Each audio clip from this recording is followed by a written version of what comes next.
virtues out of compassion for the sake of this assembly and all living beings. Please turn the wonderful Dharma wheel to teach us how to leave suffering, attain bliss, and birth and death, and quickly realize non-birth. Cung thính đại đức tận thịnh, vì thứ pháp hồi cấp nhớ thiết chúng sanh. Tình chuyên diệu pháp luân giao đạo ngã môn, như há liêu sanh thoát tư lý khổ đạc là tốc chứng vô sanh. How much is the blessed, noble, and perfectly enlightened one? How much is the blessed, noble, and perfectly enlightened one? Namo Saranto Suchedo Ye Alahadi Samyao Samputo Ye. Namo Tatakta Toya Daya Alahade Tamyo Tambo Da Toa.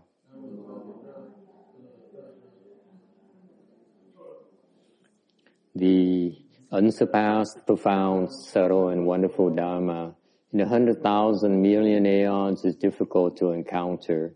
Now that I've come to receive and maintain it within my sight and hearing, I vow to fathom the thus come one's true and actual meaning.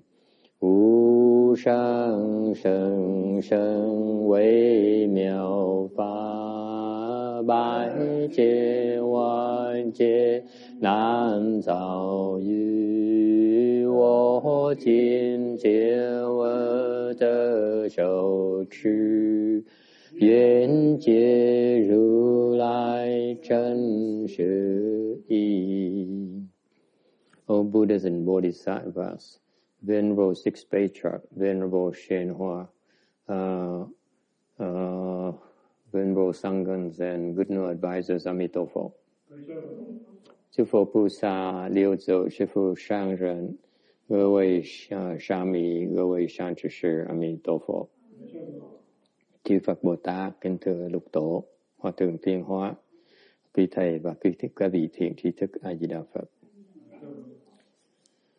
All right, welcome everyone to the Vajra Sutra lecture in Rosemead, California. Today is October 13 of 2013. You should be on slide 637. All right. The concept here is we'll be discussing the one substance concept in this part of the sutra. Hôm nay đang giảng về cái phần là một thể, đồng thể. Okay. I wasn't paying much attention to the title of the sutra because I was so overwhelmed by the meaning of the sutra text anyway. Đức thầy không lùi để ý tới mấy cái đề mục lắm, mà tại vì mấy cái lời kinh là đọc chưa hiểu, sao mà để ý cái lời đề mục làm cái gì. Thì cái này càng ngày càng để ý thấy có mỗi cái chữ Phật giảng nó đều có ý nghĩa, có cái dùng của nó. We began to realize that every single thing the Buddha preaches in the sutras is for a reason. So the substance here is the concept of everything we discuss in this section is to point out that we all the same substance. Thành cái phần này đó, của kinh đó, nó rất cao siêu, nhưng đều nó không ngoài cái ý nghĩa là tất cả đều cùng đồng thể. Okay? I know Joseph is bored to death already, but it's eventually you understand what the same substance mean later on in a few more years, hopefully. Okay? All right. Slide 637 again. For what reason Subhuti, past thought, cannot be got at, present thought cannot be got at, and future thought cannot be got at? 所以者须菩提，过去心不可得，现在心不可得，未来心不可得， Tại vì sao? Tu Bồ Đề, tâm quá khứ bất khả đắc, tâm hiện tại bất khả đắc, tâm vị lai bất khả đắc. This is very important of the Vajra Sutra. Đây là cái phần rất quan trọng ở kinh Kim Cang. Okay? We on slide 640. Chúng ta ở tấm 640. Okay? He's referring to the concept of time. Đang nói về cái khái niệm về cái thời gian. Okay? He's referring to the three boundaries of time, past, present, and future. Nói về quá khứ, hiện tại và vị lai. Okay? Thoughts are that thing that flows like water. Cái tâm là giống như là một cái thiên lưu nó đang biến chuyển. The flowing concept is that it's not static. It changes constantly. Cái lưu chuyển, cái biến chuyển có nghĩa nó không bao giờ nó ngừng lại hết, nó không bao giờ nó luôn luôn nó thay đổi. Okay, let's think about it. Okay, it is the thought is like water. It raises one thought after another. Nước giống như tư tưởng, nó chảy liên tục. Okay, does it remember where it came from? Không biết nó từ đâu tới, không nhớ từ đâu đến. Right? It moves non-stop.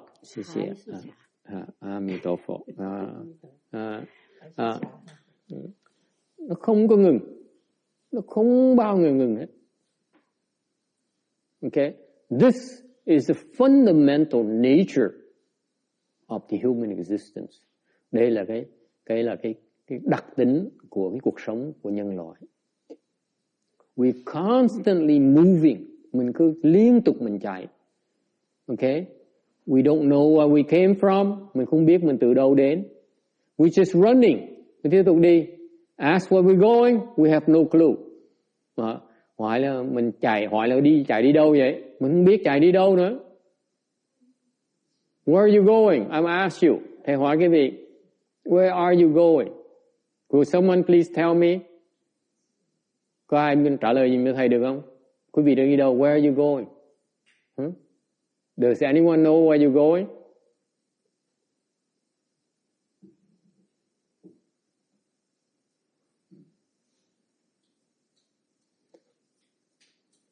Okay? And the reason of our revolving in the wheel of reincarnation is because we are thinking constantly. Cái lý do mà chúng ta lưu chuyển, lưu lạc trong luân hồi là vì chúng ta luôn luôn suy nghĩ. Let me be more precise for you wise people. Để thầy nói rõ hơn quý vị hiểu một tí. Okay? The reason we stuck in this wheel, lý do chúng ta kẹt trong cái vòng luân hồi này is because you always discriminating, plotting for your own profit and fame. Lý do quý vị luân lạc là tại vì đang tính toán, mưu toan để mà làm lợi, để tìm cầu danh lợi. Yes or no? Yes. There's a wheel, a man who's still stuck in the wheel. Can you think of any other reason besides that when in every waking moment hours that you're not plotting for fame and profit? Như theo hỏi cái vị hỏi ngược lại đi. Trong lúc mà quý vị thức tỉnh đó, mỗi lúc thức tỉnh quý vị đó, có giây phút nào mà quý vị ngừng lại mà không tính toán về cái lanh danh lợi không? Tell me. I know it's funny or boring in some of you. I mean people are so like yawning already. Nhiều người bắt đầu ngáp luôn ngáp tới rồi. Fame and profit. Please tell me. Yes, sir. I have someone who's game here. He's just saying it, but I know he sometimes says a lot of things just to discuss things without meaning anything. I'm catching on to him. Before I used to, wow, he's a man who listens. No, he's just saying, throwing things at you for the heck of throwing things at you. I used to be so happy when he participated. Now I realize, just you want me to say something? Here. So, what are the moments that sir, that you are not plotting about fame and profit? Towards the end of the second hour of meditation. Second hour meditation. I'm not plotting. Mm. I'm not plotting. If I'm thinking of anything, I hope I can get through this. Because it hurts, huh? Yeah. Ông nói là sau khi ông công nhận, ông nói là sau khi ông ngồi thiền mà 2 tiếng đồng hồ đó, dễ sợ ông nào ngồi 2 tiếng đồng hồ. Can anyone tell me you meditate 2 hours a day? Raise your hands. 2 hours a day. Roberta.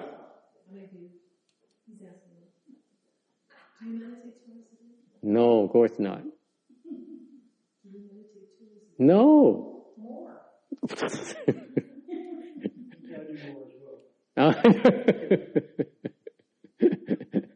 Thầy hỏi có ai ngồi thiền 2 tiếng đồng hồ? Ông này giơ tay lên, bà kia nói, thầy hỏi gì vậy? Bà, what did you say? Thầy nói 2 tiếng đồng hồ. Bà nói tôi ngồi nhiều hơn. Ông Vinh lập tức giơ tay nói, tôi cũng vậy, tôi cũng ngồi nhiều hơn 2 tiếng nữa.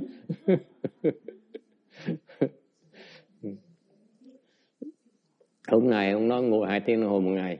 Cái lúc mà khoảng giờ thứ 2 đó, ông bắt đầu không nghĩ tới danh lợi. Tại sao? Tại nó đau quá. He said it hurts so much on the second hour, so it's no longer fame and profits no longer important. Boo hoo, yeah. That's right. Yeah, that's when you can drop things, right? That's what you mean. You get past the second hour. Yeah. Because the fame and profit doesn't matter anymore, does it? Yeah, it can't do anything for you.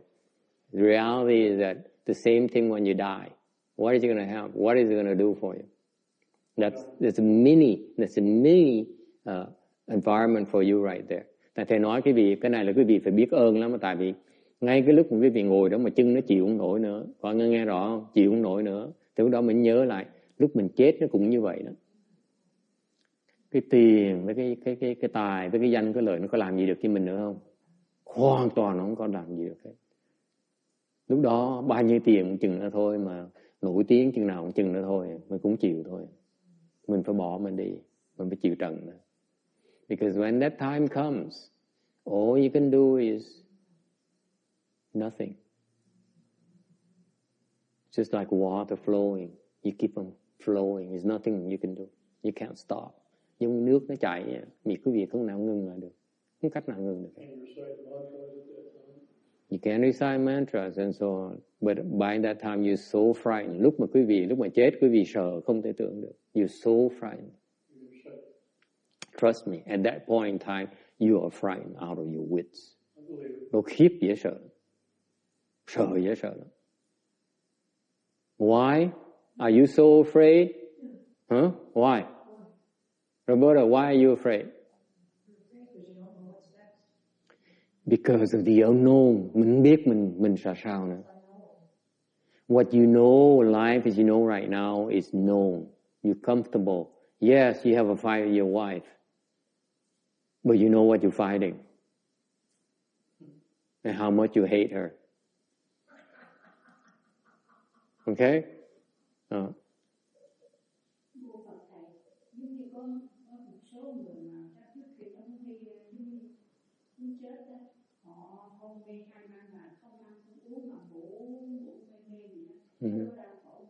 Đau khổ chưa? Nó dày vò trong cái tâm á. Mình không tỉnh như này, nó dày vò trong lúc mình mê man. She says, what if you're sick and you're not awake anymore and you just like in a state of coma, near coma like, and you die? Are you suffering? can you be spared from that? I said, no. You may not be awake, but they still torment you in your mind. The ghosts and spirits do not stop tormenting you. Ghosts and spirits torment you night and day. Lúc đó ma quỷ nó dày vò mình ngày đêm để cho mình đọa, so that you fall.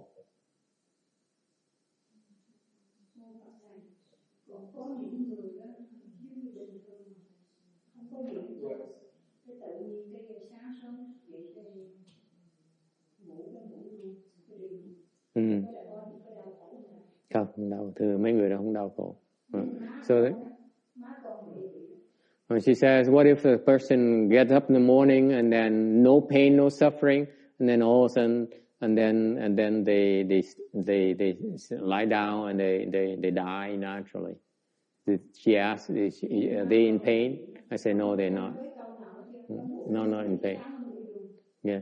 They're so blessed at that point in time. Họ có phước đến độ lúc đó họ không còn bị sợ nữa. Chỉ còn người thường chúng ta sợ, dễ sợ lắm. What happened is that they're so blessed at that point in time. They're so relaxed. They're not afraid anymore. Okay? That's rare. Rất là hiếm. Còn đa số những người khi mà chết ai cũng sợ quýu hết.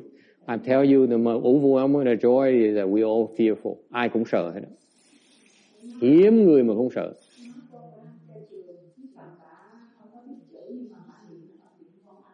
Yeah.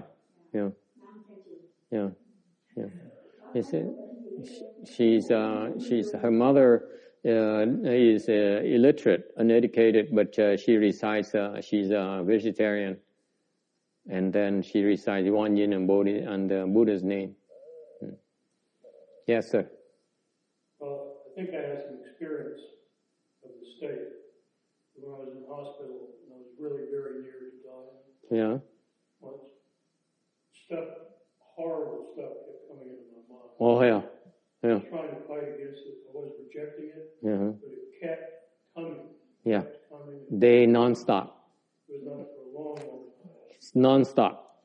Yeah. When that state comes, ông nói khi ông trong bệnh viện mà ông bệnh nặng lắm á, thì ông mơ màng, mê man, thì ông thấy những cái thấy toàn cái cảnh đó là kinh hoàng không à. Mà ông không làm gì được hết. Ông cố gắng kháng cự mà nó cứ ở đó hoài, nó không có bỏ đi. They do not give up. Tại vì nó không ngừng như tư tưởng cái vị đó. Okay? The reason you think non-stop because at that point in time is that you are being tormented. They remind you, they needle you. Nó tới nó lấy cái kim nó chích mình. Nếu nó lấy cái kim nó chích mình, làm sao mình không đau được? Right? Kim điền, if I take a needle and poke you, you're gonna hurt. You feel something. The same thing. They do it to your mind. Nó làm với cái tâm mình. Nó có thọt mình hoài. Bức rứt khó chịu. So you are uncomfortable. You are anxious. You are afflicted. You are vexed, and you don't know why. Mình không biết tại sao. Okay, that's the scary part of it. Okay, and that's the normal state of death. Khi mà chết thì thường nó xảy ra như vậy. Yeah. It's very rare you can die away peacefully, you pass away peacefully. Rất là hiếm khi quý vị chết một cách bình an. Rất là hiếm. Very, very rare. Okay? In particular, those of you who are helping others after they die and recite mantras for them. Because you are protecting them, right? You're trying to. And you are meddling with all these ghosts and spirits, right? And they remember, they live a lot longer than you. And they say, so that guy, he was fighting me. You just wait until it's your turn. Nên có những người mà chuyên môn đi hộ niệm như cái ông da trắng này. Ông cứ tháng ông tới nói thầy tôi có người bạn trong làm cái nghề sướng ca vô loài đó mới chết. Giờ tôi phải tụng, thầy phải bảo vệ cho tôi chứ. Thầy cứ cười. Lúc trước thầy đòi thầy làm, bây giờ thầy không đòi thầy làm nữa. Bây giờ nói là thầy bảo vệ cho tôi làm cho nó đó. Thì thầy cười, bây giờ nói cho ông biết là trong tương lai những cái tụ quỷ này á, nó sống dài hơn ông nhiều. Nó sống cả triệu kiếp á. Trong lúc mà khi mà nó nhớ ông. So see these ghosts, by the way, they live for millions of years. Millions. Yeah. So they outlive you, and they remember. Their memory is even better than the elephants. They remember you when they put you on the list. I thought they only could live for 15,000. A lot longer. Họ nhớ, nó sống dài vậy, sợ nó nhớ cái tên cái vị, nó đặt vào ghi vị vào cái sổ đen. Cái người này là phá tôi nè, phá đám tôi nè. Thì đợi khi mà cái vị mà cái đám tang cái vị nó tới nó phá cho mà điên luôn. They're gonna remember you that you are meddling with their affairs. When it's your turn to go, okay, I'm not trying to scare you. I'm just only warning you. Okay. Yeah.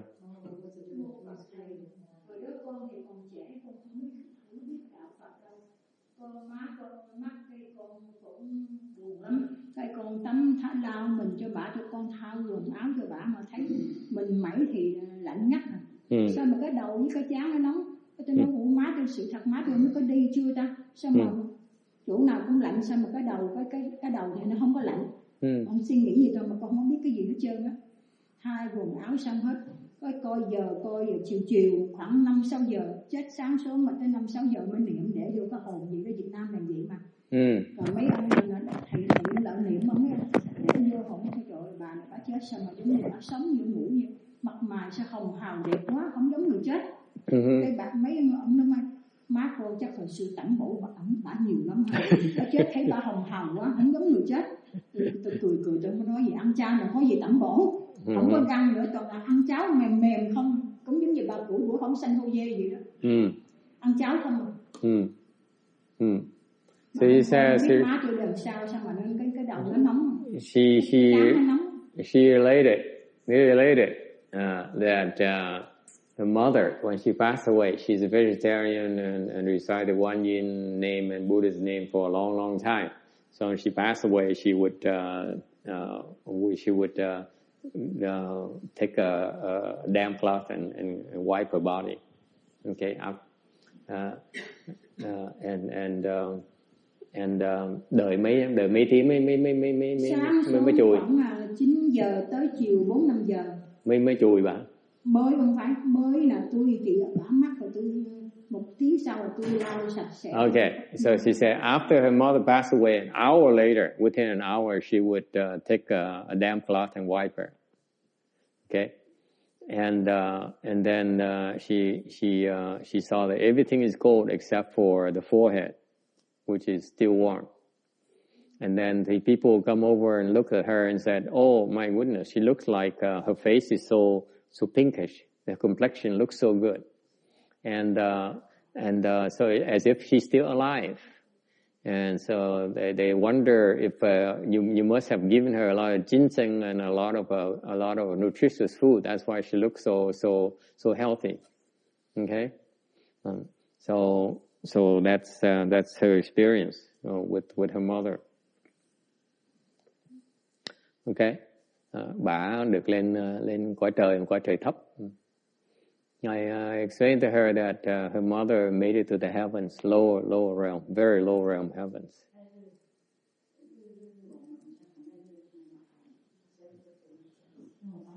Yeah, very low. But she's very lucky. Come in. Mời quý vị vào. Come in. Chính. And so this is bà cụ là may mắn lắm, sống qua đời như vậy là nhẹ nhàng lắm, rất là tốt. It's very very good ending, very very good actually for someone.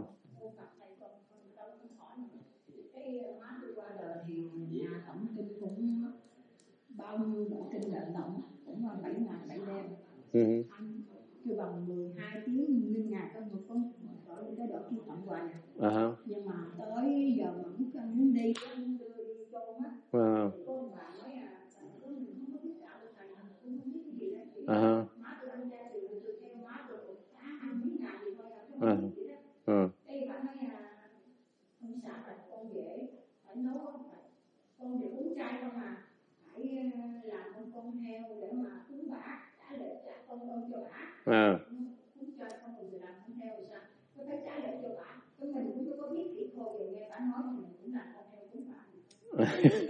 Con dễ phải làm con heo và đưa đi gì đó. Cái đó mà không mang tội không thầy? Mang tội nha. Ảnh hưởng nha. Bà tuột. So she says, back then she didn't know anything about Buddhism. So they obey tradition. They would recite sutras, whatever, for 7 days, 7 nights. And then, in order to, as a last thing for her, they would have a feast and offer her a pig's head. So she asked, "Does it have any effect?" I said, "Yes, it does." And what kind of effect? It drags her down. She could have gone a little bit higher, but no. Đáng lý phải thăng cao hơn mới bị tuột xuống. Yeah. Đáng lý phải lên cao hơn bị tuột xuống. So instead of going the higher heaven, she got to the lowest heaven. Thay vì thăng lên quả trời cao thì bị tuột xuống quả trời thấp nhất. I'm sorry, it's not supposed to be funny. Thầy xin lỗi, phải chuyện mà thầy cười được. Nhưng đều quý vị thấy không? Gia đình thân nhân thương nhau như vậy đó. This is what we call in our world love. Thế giới mình gọi là thương yêu mẹ đó. Yes. Yeah. Xấu lắm. Cái người đang đứt hơi đó, đang muốn đứt hơi rồi đó, mau phải tắm rửa, phải kêu một người đó tới để tắm rửa thay đồ cho cái người đó. Yeah, the Chinese tradition, Gu Yin says when you're just about on your last breath, they would hire someone to come and give you a bath, a dry bath. They call it. They take a wipe cloth and wipe you everything.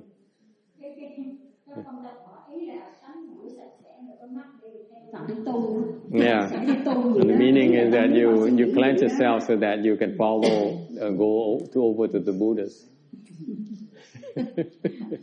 Yeah. Sao? Cái gì đâu Phật. Bởi vì bây giờ họ nghe kinh Phật rồi, tới mấy người Trung Quốc có người nghe tới kinh Phật là nói như vậy. Trung Quốc nó có một phong tục rất là xấu. Bởi vì thấy người Trung Quốc người nào người nấy cũng sân hết trơn á. Hiểu đó. Ác chứ mới sân cái gì? Sân. Ác nữa chứ. Nó sân á. Người ta đang muốn chết rồi, cái mau phải bắt đây thay quần thay áo tắm rửa sạch sẽ.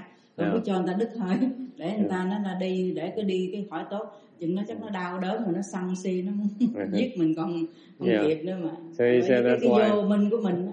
That's why the Chinese now she realized that's why the Chinese are always so angry, because they remember when the last time they died before they were born, somebody gave them a dry bath. That's why they hurt so much. Now they're pissed off. Mong Phật thầy. Đến giờ hồi xưa Trung Quốc cũng vậy nè. Gia đình nào mà đẻ con gái nhiều khổ như thầy, chuyên môn chôn sống không, đẻ ra cái đem đi chôn không. Khổ vậy. Còn sinh con trai đó thì mừng lắm. Cái phong tục kỳ cục vậy đó. Bởi vì hại hết bao nhiêu con nít con gái mình vậy. Thành cái việc biết nhiều khi cái khổ là vậy. Mình lúc mà mình không biết đó, người ta nói như mình nghe như vậy thôi. Hàng lúc mà mẹ mình chết, người ta tới khuyên gì mình làm chứ mình đâu có biết gì hơn. Bao giờ cũng biết đâu. Thành ra mình cứ làm bậy làm bạ hoài. And this is what happened, the tragedy of the people. They when let's say your mother dies, you don't know any better, so the next person comes along and gives you a piece of advice. That's what you do. You follow the advice because that's all you know. You know. It's tragic. So it's only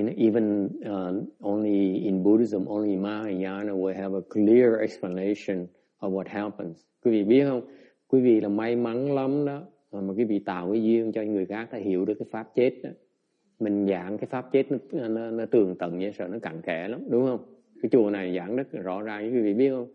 Thầy biết có nhiều cái chùa khác họ làm tầm bậy tầm bạ không à. I know a lot of so many temples, some big temple, some very famous temple, some famous monks. They are doing all the wrong things during the 49 days. Biết bao nhiêu đại tăng, thầy nghe rõ chứ, đại tăng đó nghe, làm tầm bậy tầm bạ không.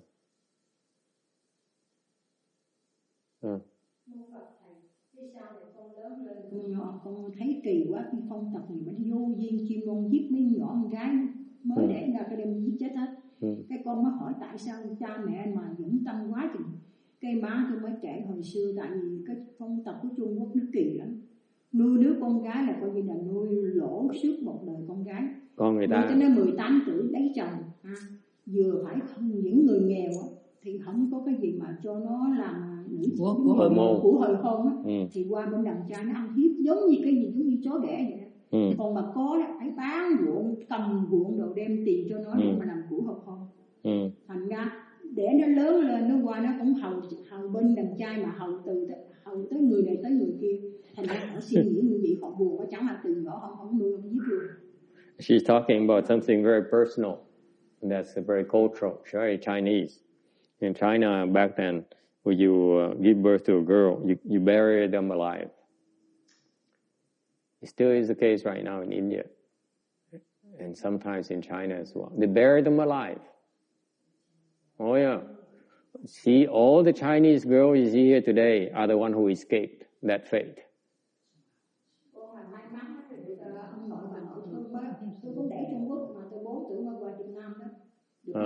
She says she's lucky. She was also born in China, and luckily her parents loved her, so she survived to the age of 4, and then she passed from China to Vietnam.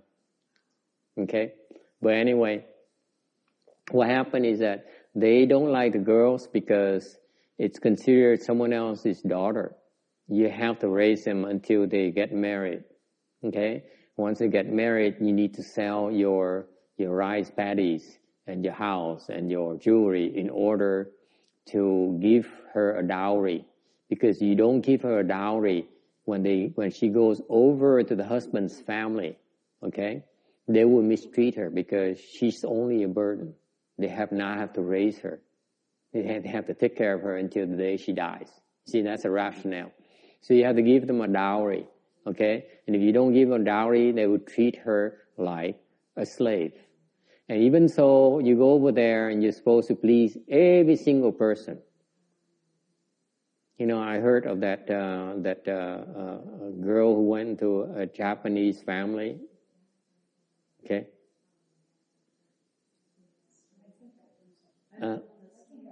Yeah, those sisters. The sister married a Japanese person, and she told me that she's husband is 20 years older, or 10 or 15 years older, and then she's the second wife. So she had to please every single person for a long, long time before they accepted her. Still is the case today. Don't think it's so far away. It still is the case. The same kind of tradition. Okay? I know it's like that in India. Right now in India, it's just as the norm. Terrible. Yeah. And then they set on fire. So you see, all the girls here today, you know, you see today in the young people, like the young people here, they're so blessed. They escape those fate. Mấy cái người trẻ, mấy cô trẻ này là họ phước dễ sợ mới thoát được cái cảnh đó, phải không Quang Ngân? Làm dâu cực lắm. They don't realize how tough it is to be a daughter-in-law. Oh, the daughter-in-law is one of the worst fates.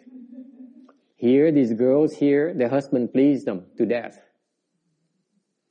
Because we're civilized. Yeah, they're so blessed, really. They you know, it's just like, you guys don't know what it is, you know. And now, men in this country are so much more respectful and appreciative, a lot more than you think, compared to the old countries. It's no comparison. Okay? Con cảm giác con mừng là tại sao chỗ này nó may mắn, số phận nó may mắn. Qua đây. Nó không có bị cái gì hết trơn. Yeah, they're very lucky. Khổ lắm, con khổ lắm. terrible in their older generations. Very, very, very bad. Okay. Why?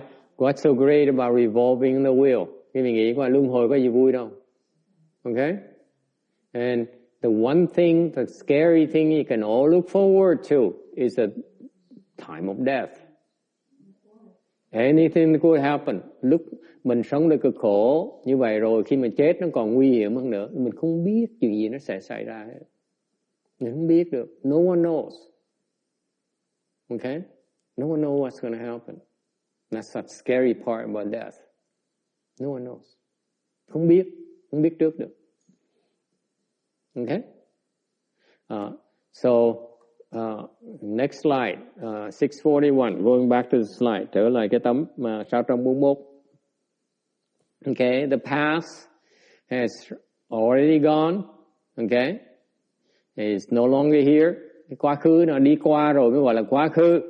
Okay, even the present, as soon as you say present, it becomes the past already. Ngay cái hiện tại đó, mình nói chữ hiện tại xong một cái nó trở thành quá khứ rồi. Okay, and the future is only a figment of your imagination. Cái tương lai chỉ là tưởng tượng thôi. Nó chưa có. It only exists in your mind. It's science fiction, if you will. Cái tương lai nó chỉ trong cái tư tưởng quý vị thôi, nó chưa có thật. Mình chỉ là một cái sự tưởng tượng thôi. Okay? So all the thoughts, past, present and future, they are all fleeting. Ba cái nó quá khứ, hiện tại, vị lai nó đều là vô thực, là hư ảo hết. Okay? And there's no need to climb on conditions. Quý vị không cần phải chấp vào nó. Không được phan duyên làm cái gì. Okay? Cannot, the word cannot, bú cờ tớ, cannot. Cái chữ bất khả rất quan trọng. It stresses the fact that you should not attach to it. Khi mà nói chữ bất khả là nó nhắc quý vị biết là không được. You should not allow yourself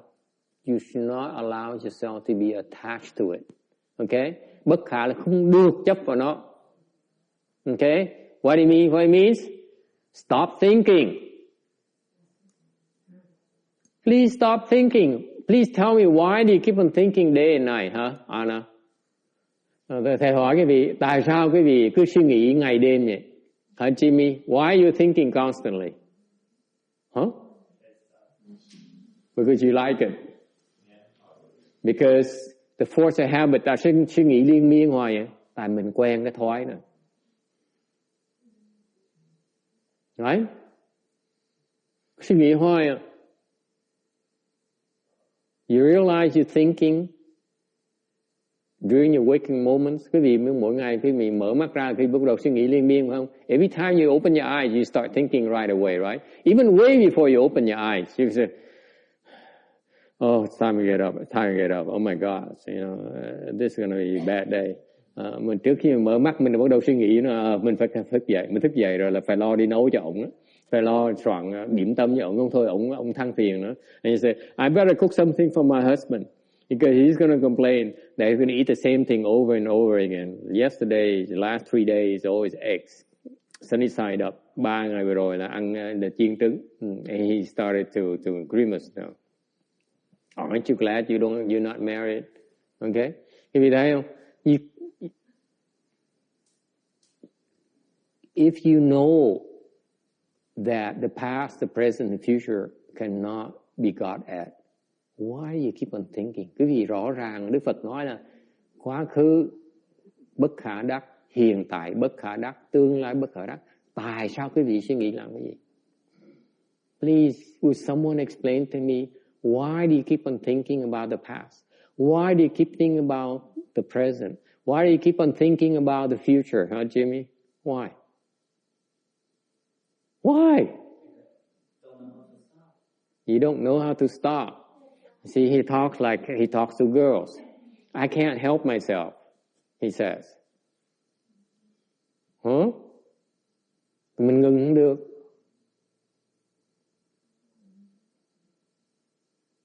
It's sad. You want to control everything. You control your wife. Mình muốn điều khiển vợ. You can control your son. Muốn điều khiển con. And you can't even control yourself. Mình điều khiển mình không được. And what we do in life, kim điện, thì muốn điều khiển người khác. We thrive on controlling others. When we control someone, we feel so happy. Điều khiển được một người mình rất là thích thú. You can't even control yourself. And yet you can control others. Mình tự điều khiển không được, mà rất thích điều khiển người khác. Okay? That's what I call stupidity. Cái đó là gì? Vô minh.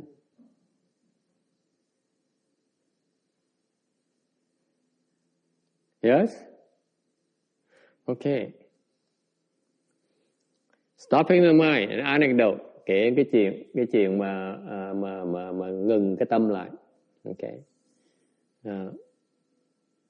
The Master Sẩn Quang, thầy Thần Quang, hỏi ngài Bodhidharma. Bodhidharma is the 28th Indian patriarch. Ngài Bodhidharma là vị tổ thứ 28 của Phật giáo Đại thừa, người Ấn Độ.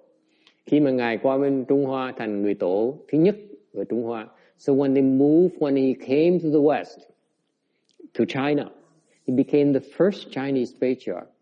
And he found his understudy, kiếm được cái vị tổ thứ nhì là ngài Thần Quang. Thì Sẩn Quang, he agreed to teach Sẩn Quang because Sẩn Quang cut off his arm.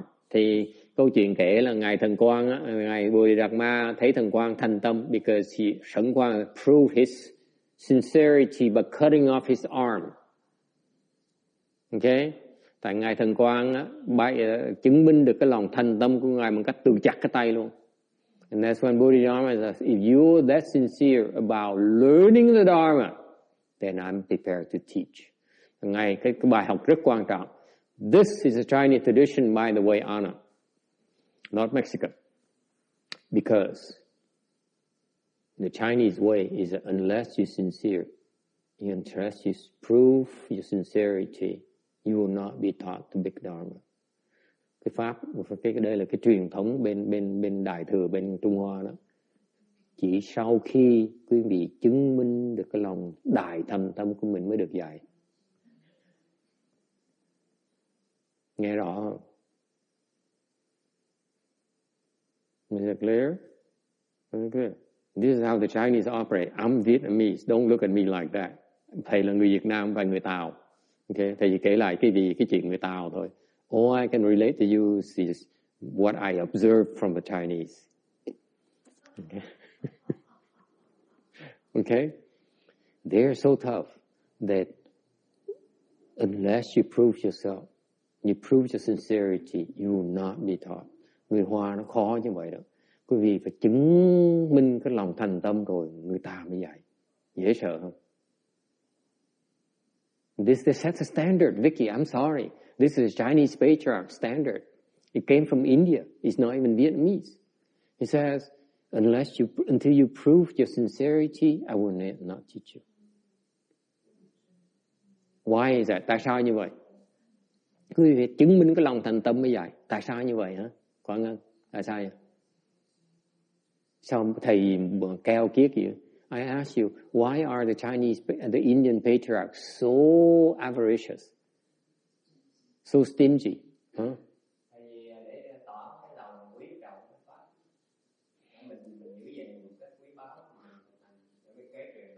To show your true appreciation for the Dharma. That way you take good care of it. What else? Who else? Có ai ghi khác không? Catholics. Aren't you glad you're Catholics? Because the Chinese Buddhists are very, very demanding. Mấy người Trung Hoa. Yes? Why? Tại sao như vậy? You Chinese people, 入境，你想法是怎么样？是什么？为什么？那位中国祖师是这么这么说呢 ？Stingy， 小气啊？为什么？Tại sao như vậy? Người Tàu. Oh, you Chinese people, please answer me. Be innocent. Yes.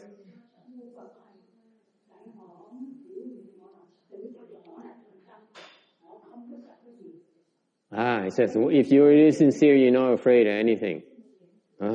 Yes. Okay, that's from a Chinese person. Đó là người Hoa. Any of you, the rest of you, she said she was born in China, remember? Yes? All you, the rest, you Chinese.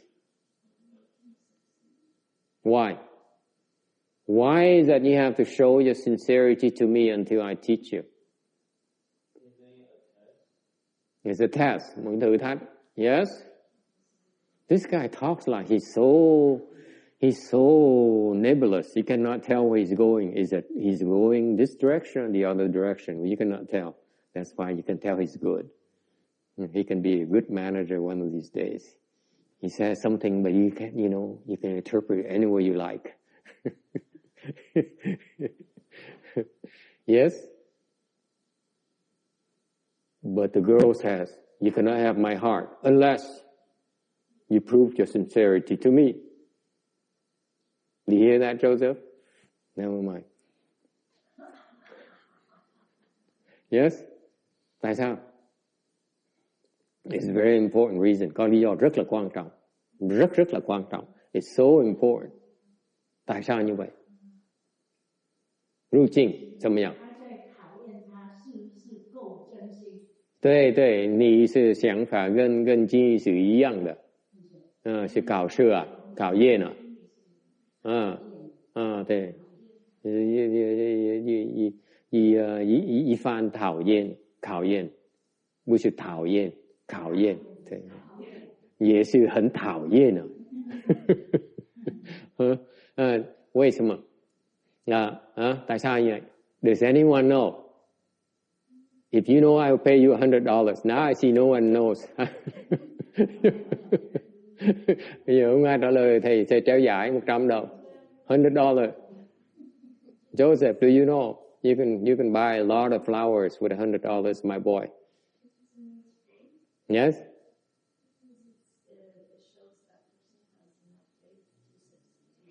Faith, very close. Okay. Phải có lòng tin. Almost there. Yes, anyone else? Kim Điền con. Kim Điền said, I don't need your money. Okay? Yes? 为什么？Tại sao?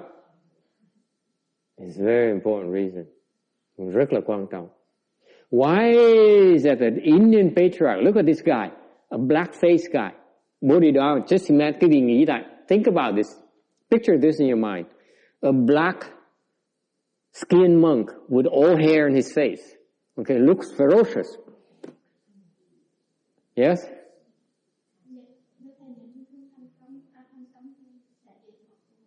He said, if you're not sincere, you're going to drop out. Oh, that happens all the time. Yes? Just imagine this. Một cái ông sư mà đen thui râu ria xồm xoàng, quay lại. Nói là, you have to show your sincerity to me, Chinaman. Otherwise, I will not teach you. So the Chinese person says, it's my sincerity. And Bodhidharma said, very good, very good. Hôm đó Bodhidharma thấy cái ông thần quang chắc cái tay rồi, nó gật gà, nó được. You remember, sau 9 năm cái râu nó dài. Remember, after 9 years of non-shaving, Anna, Bodhidharma, the first Indian patriarch, he went to China, he sit facing a wall for 9 years. 9 years. This is legendary.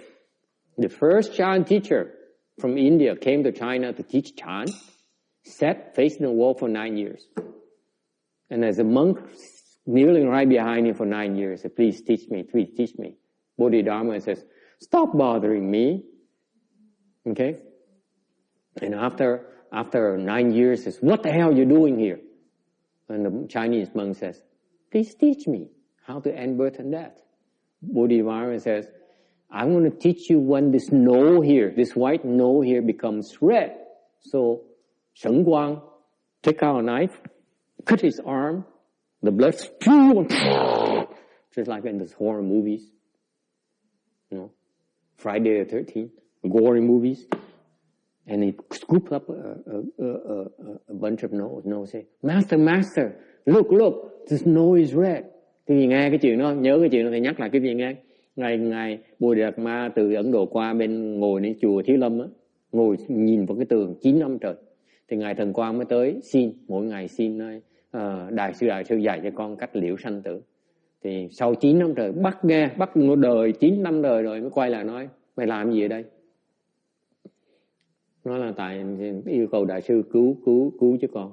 Cứu làm cái gì, dạy làm cái gì? Đó. Chừng nào cái tuyết mà trắng này nó thành màu đỏ, tuyết mà thành màu đỏ tôi mới dạy. Rồi ông Kim lập tức lấy cái dao ra, chặt cái tay, cái máu nó chảy xối như nước vậy. Đỏ hết. Thì lấy cái tuyết đỏ này về, đại sư coi nè, tuyết nó đỏ đó. Ông Kim gật gù, được. Mới dạy, nó mới dạy. Fascinating. This is legendary. This is why the Chinese chant is so crazy. You know, bởi vì cái thiền, quý vị thấy cái thiền tông, quý vị nghe những cái chuyện thiền tông bên Trung Hoa mới thấy khiếp. I tell you this.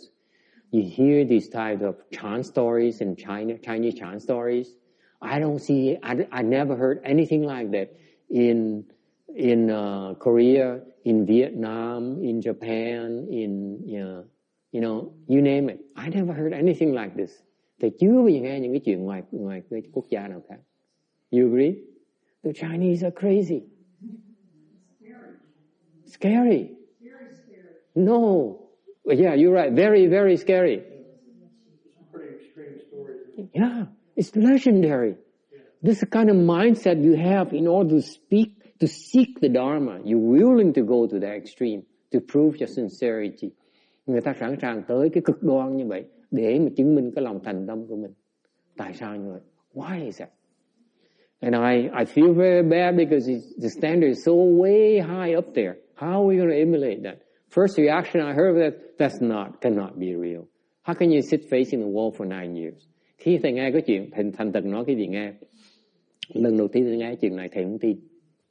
I find it hard to believe that you're able to sit facing the wall for 9 years. You go crazy. The guy we talked about this morning, 5 years, he's going crazy. That's why he's quitting. He cannot take it anymore. He cannot take the solitude anymore. This is a time when he has internet. He has a telephone. Okay? He has a car. Okay? He has a cell phone. He has all those things. And he cannot stand the loneliness. Thì ông thầy kể sáng này đó, là ở nhà tu, ở Vô Thất 5 năm trời, là chịu đựng cái cô đơn, chịu không nổi nữa. Mặc dầu là có internet nè, có điện thoại nè, có xe hơi nè, ok? Không thiếu gì hết đó, mà chịu cô đơn không nổi nữa. 5 năm thôi mà chịu không nổi, mình phải bỏ cuộc. Thì hỏi quý vị, you cannot take the solitude anymore, Kim Điền. Can't take it. Okay? And there's a guy who sits there fishing in the wall for 9 years. Ngồi. Isn't that incredible? And then there's another even crazier guy who would cut off his arm. Rồi có ông thầy khác còn khổ điên nữa là cầm cái dao mà cắt cái tay mình luôn. It's too high. How are we going to follow that? Thì khi mà thầy nghe câu chuyện đầu tiên, phản ứng đầu tiên là thầy nói không tin, thứ nhì nữa, làm sao mình theo được? How can I follow that? Hả? Sao theo bây giờ? Làm sao mình theo được con? It's crazy.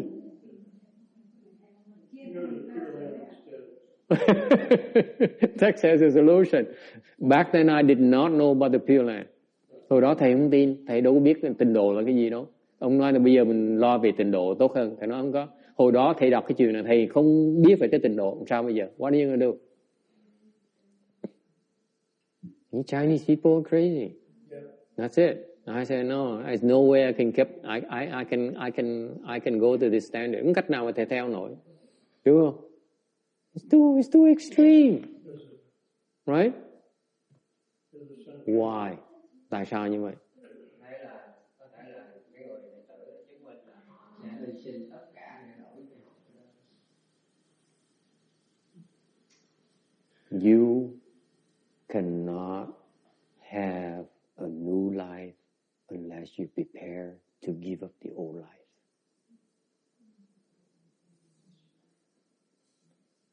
Quý vị không thể nào sống cuộc đời mới nếu như không sẵn sàng bỏ cuộc đời cũ. You understand?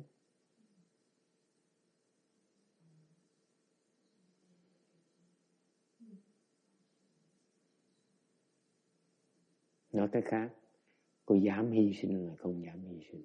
In other words, do you dare make a sacrifice or not? For you to give up one arm, okay, in order to end birth and death, are you willing to do that? Sheng Guang says, yes, here it is.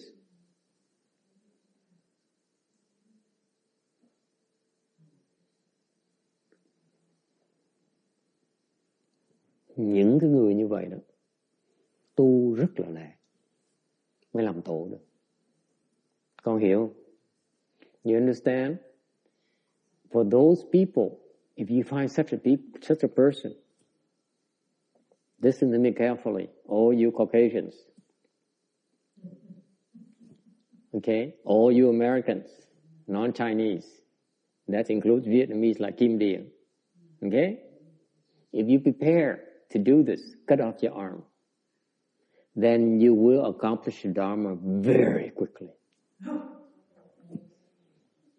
It's not they're cruel. It's not because they're cruel, because they want to select the most worthy student.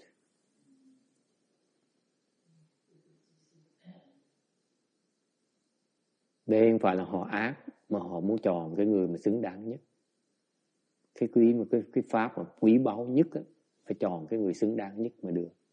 When you have the most precious Dharma, you have to find the proper Dharma vessel.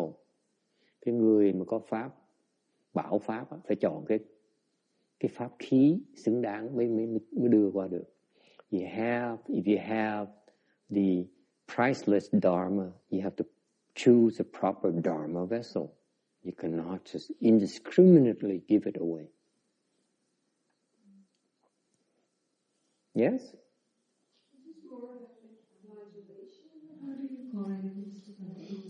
Call what?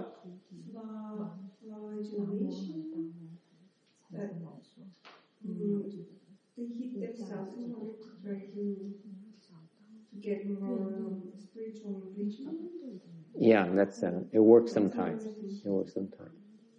You punish your body to decrease your attachment to the body, and in particular to reduce your fear of pain. Bên công vụ Chúa giáo họ có cái pháp, cái câu hỏi công giáo có cái pháp họ từ lấy cái cuốc họ đánh mình đó, từ đánh mình.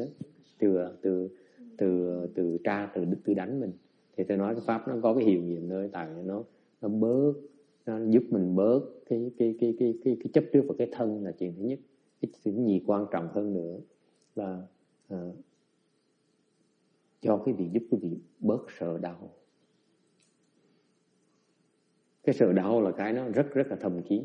Remember, the feel of pain is very private, it's very deep. You all abhor pain. Guess what? That's why we teach you to sit in full lotus, because it hurts like hell. Nên quý vị thấy bên Thiền Tông thầy dạy là thầy khuyến khích quý vị ngồi kiết già. Tại sao? Để thấy cái đau, bớt sợ cái đau.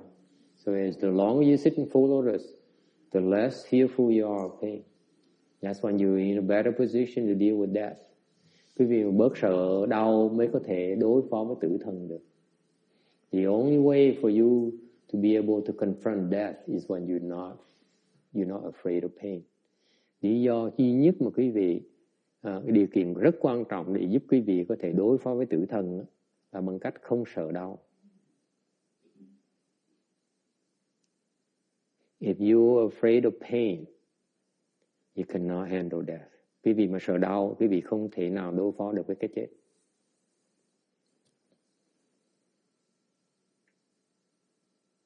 Okay? In other words, corollary for you. If the people who are afraid of pain, they need help. Nói cách khác, những cái người mà còn sợ đau đó, tức là chết, ta cần giúp họ. Họ thoát không được. Okay? They cannot handle it. They will fall. Những người mà sợ đau, lúc chết thường sẽ bị đọa. Cơn đau nó tới ra đọa. The pain comes, they will fall.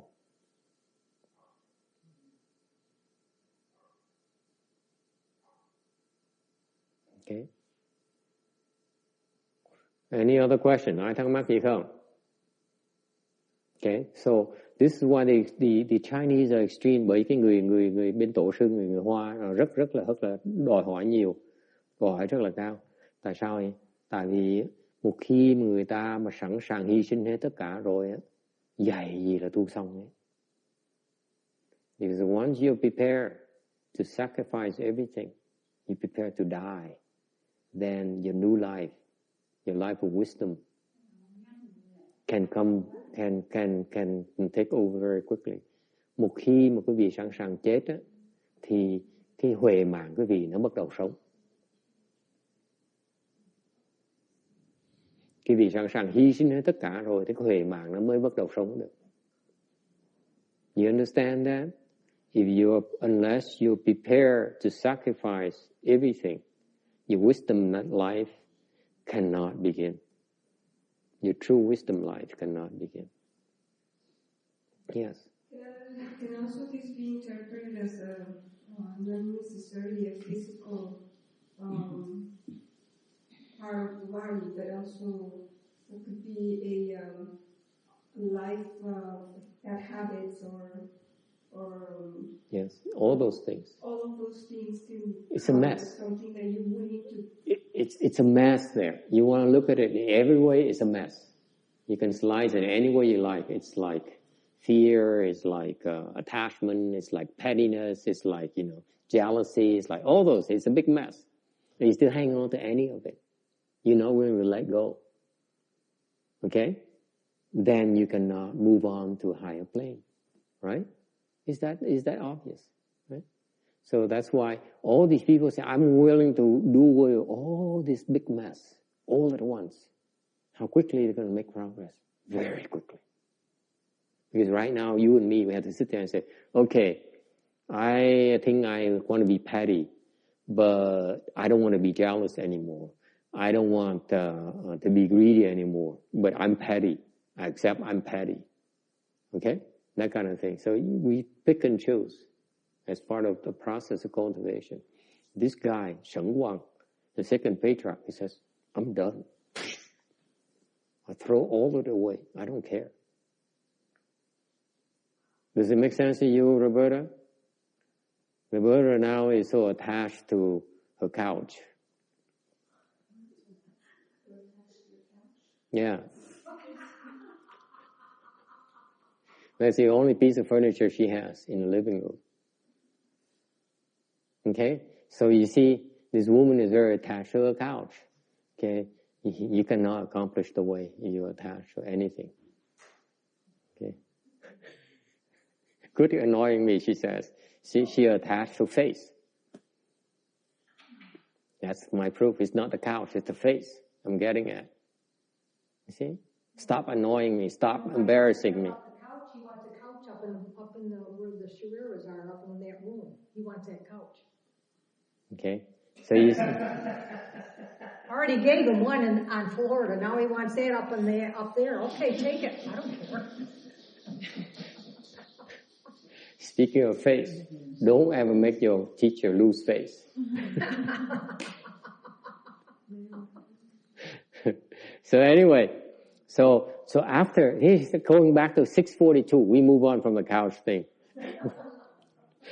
642. So the patriarch after kể là câu chuyện khi mà chặt cái tay rồi, So Bodhidharma was so impressed. He says, "Wow, what a guy! This Chinese person. He's worthy to be my student." Khi mà ngài Bodhidharma thấy cái ông này mà sẵn sàng chặt cái tay, okay, thì ông nói người này xứng đáng để làm đệ tử thôi. So he started teaching him the Dharma, how to end birth and death. Quý vị nghe này, lúc đó ngài Bồ Đề Đạt Ma mới truyền cái pháp liễu sanh tử cho ngài Thần Quang Đại Sư. What is that birth and death Dharma? Cái pháp liễu sanh tử là pháp gì? Có ai biết không? Anyone? What happened to Xiển Trư? That Xiển Trư guy, he knows everything about Bodhidharma. Yes, sir. Anyone in the internet, anyone who on Skype, anyone, I'm desperate. Anyone, please. Anyone knows what this Dharma of birth and death? The Sri Lankan monk is not even here. He's supposed to know everything. All the Sri Lankan monks are here. Thầy muốn hỏi rằng những ai biết nói thầy nghe. Mấy cái thầy nào? Tàu, Việt Nam, Tích Lan, Triều Châu, Đài Loan, Cambodia, American. Yes. You read all the books in Buddhism. Quý vị đọc hết tất cả những sách của Đại Thừa rồi đó. Okay? Những người đã đọc sách Đại Thừa rồi đó. Cái pháp liễu sanh tử là cái pháp gì? What is the Dharma to end birth and death? Không biết phải gì không? Tôi thấy cái pháp là pháp giảng sanh. Mình tụng cái chú giảng sanh. He says, is that rebirth? No. Không phải. Lúc mà ngài cái pháp mà ngài Bồ Đề mới truyền cho Thần Quang Đại Sư là cái pháp gì? I'm asking, it's not about the rebirth Dharma. I'm asking about the Dharma that Bodhidharma taught Shen Quang. What is that Dharma? Thì biết cuốn sách, cái pháp ở đâu không? Yes, Joseph. What is it? Is it in red? What? To make the thing red. Close. Almost there. Yes. Pháp gì? Cái ngài Bồ Đề Ma truyền của ngài Thần Quang pháp gì?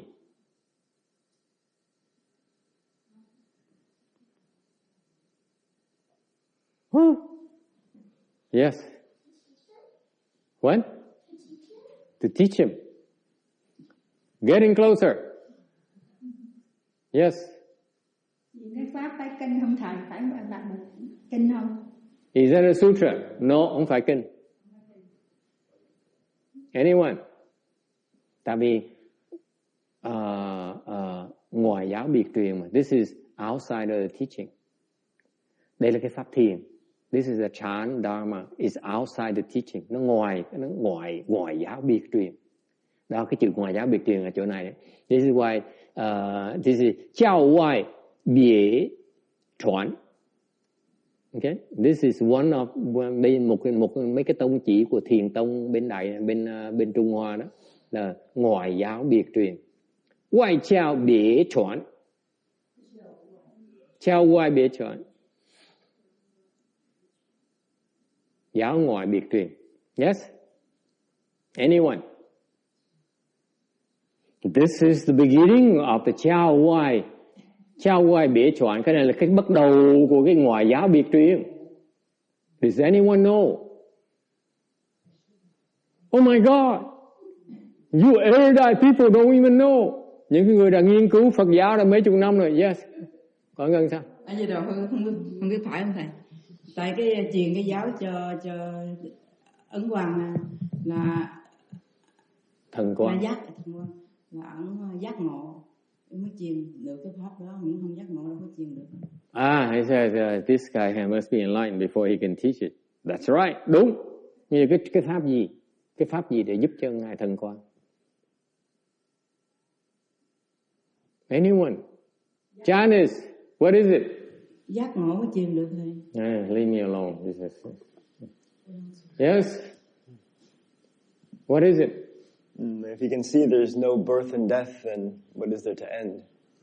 Không có sanh tử thì có gì đâu mà phải liễu. No, that's wrong.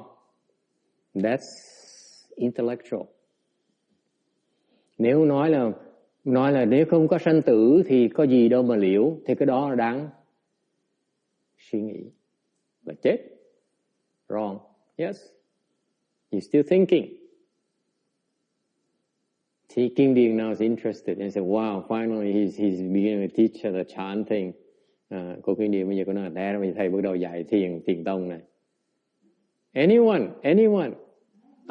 Bante is back just in time.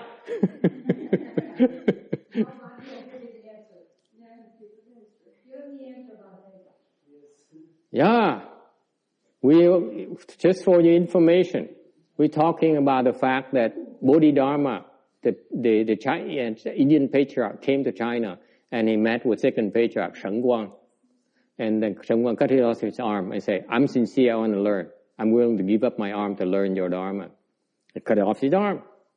This is very Chinese. We Vietnamese will never do that. I assure you. Okay? And then Bodhidharma said, Indian guy said, oh, you Chinaman is pretty good. So I will teach you. Chan Dharma. Okay? How to end birth and death. I'm asking all of you right now. I'm challenging all of you right now. You've been reading and studying Mahayana for all these years.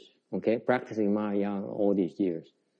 Do you know what is the Dharma, the Dharma, Bodhidharma taught Sheng Guang? Có ai biết không? Lưu trình什么？长时间的面壁。She says, sit for another 9 years. She's cruel. She's even worse than Bodhidharma. Cái bà này còn ác hơn là ông thần Quang nữa. Ngài Bodhidharma nó ngồi thêm 9 năm nữa. These Chinese people are too extreme. Mấy cái bà nên là Trung Hoa này quá cực đoan. Yes. Niệm Phật. No, that's before they reciting Buddha's name. Làm sao bớt suy nghĩ, ngừng suy nghĩ. Yes. Con nghĩ lúc đó là mấy vị tổ chỉ cái người mà có sẵn mà mấy vị đó người ta có sẵn là biết rồi. Cái đó ở đâu? Người ta chỉ cái này có đó. Yeah, this guy is tricky. This is what happened to the Vietnamese. They're too crafty. Mấy cái người Việt Nam đó gian manh dễ sợ lắm. Nó trả lời không trả lời thẳng mà trả lời mà cái gì mà thầy biết đó.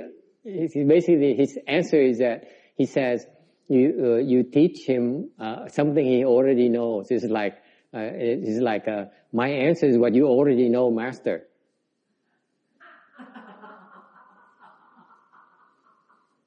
Too crafty. Cái này gian quá không được. Yes. Any other smart Alex? Huh? What did he teach? Dạy cái gì? Wouldn't you like to know? You know, I tell you, I will make you another confession. 20 years ago, I read the story. Remember, I had 3 reactions. I only told you 2. Quý vị biết không? 20 năm trước khi thầy đọc cái câu chuyện này đó, Ngài Tuyên Hóa kể đó, thầy có 3 cái phản ứng ngay lập tức. Thầy kể cái 2 phản ứng đầu tiên rồi. I told you 2 already. Number 1, I said, 9 years facing a wall, nonsense. Okay? Ngồi 19 năm mà nhìn cái tường đó, vô lý. Okay? Number 2, thứ nhì, for someone to cut off this arm, it's too extreme. I will not be able to make it. Nói là cắt cái tay ra, tôi không bao giờ tôi cắt cái tay đâu. Okay?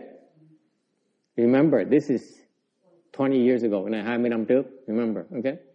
And with the third reaction, cái thứ ba là gì? I turn the pages. I say, where is it? What did he teach him?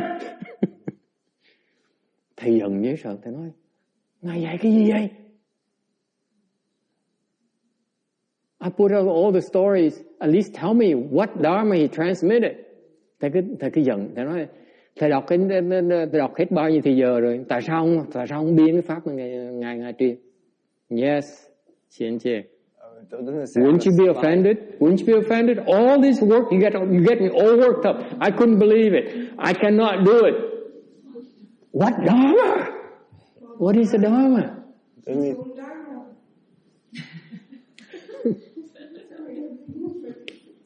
Yes.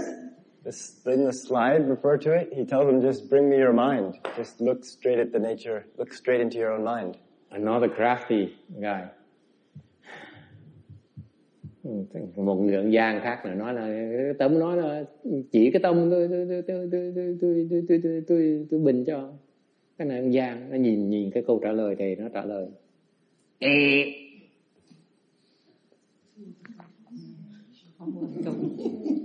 What is the Dharma? Come on, Bhante. You read all the books in Hinayana, right? Where's the Dharma? It says, how do I end birth and death? I'm asking you.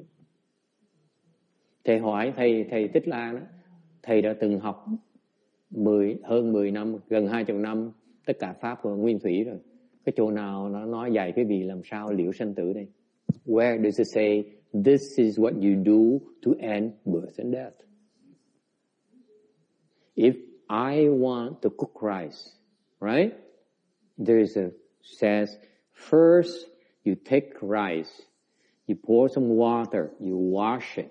You pour out the water, fill in the water, turn on the oven, okay? Wait for it to dry, lower the fire, cover it up, wait for 20 minutes, you'll be done. You have rice. Very clear instructions, right? Because if you want me to cook rice for you, you better tell me exactly what to do, right? I'm asking you again. There must be somewhere it says, how do you end birth and death? Am I correct? Why is that people teach Anna how to cook rice, but where is the thing that says, this is what you need to do to end birth and death? Wouldn't you like to know? Yeah. I was dying for that. I was looking everywhere.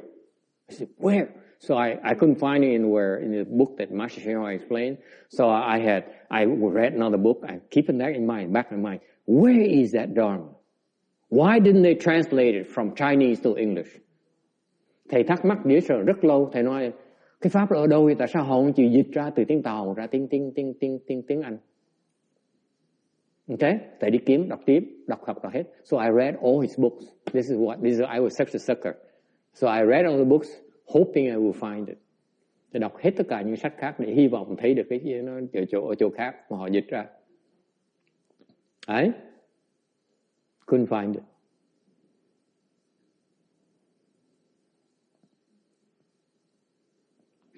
Thầy con có coi cái phim của người Trung Hoa làm chỗ đó. Thì Tổ hỏi ngài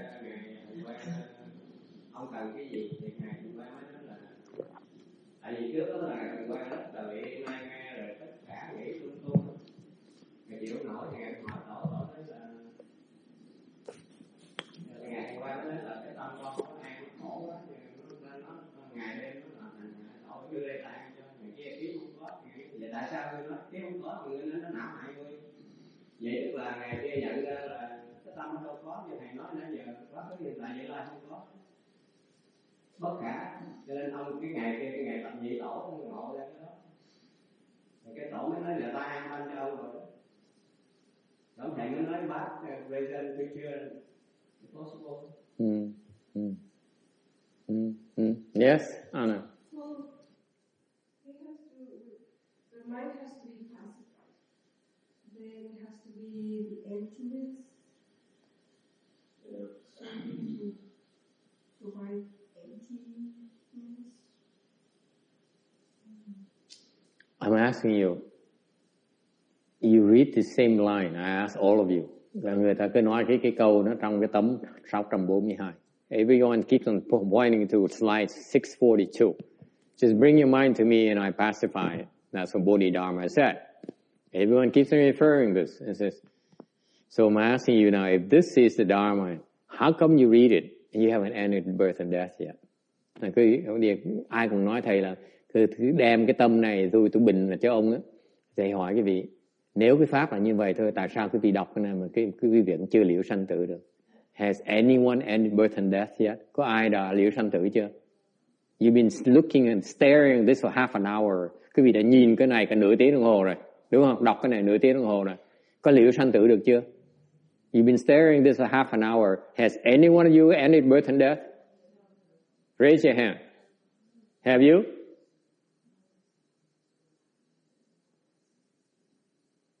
Then is that it?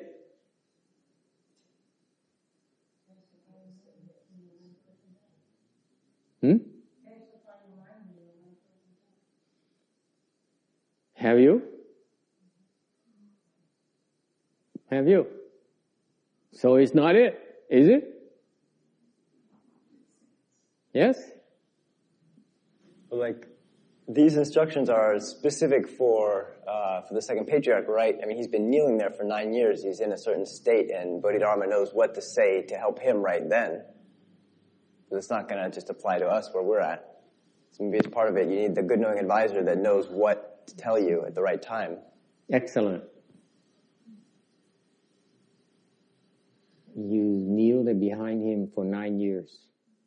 And then you're willing to cut off your arms. When you hear this phrase, you become enlightened.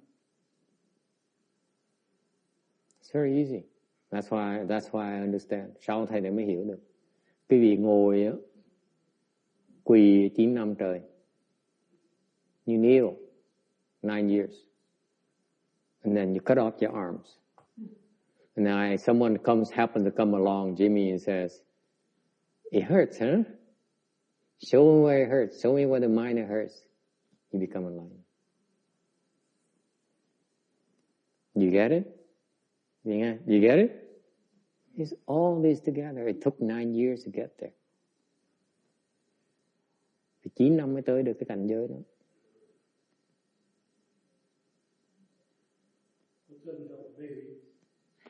It didn't help me.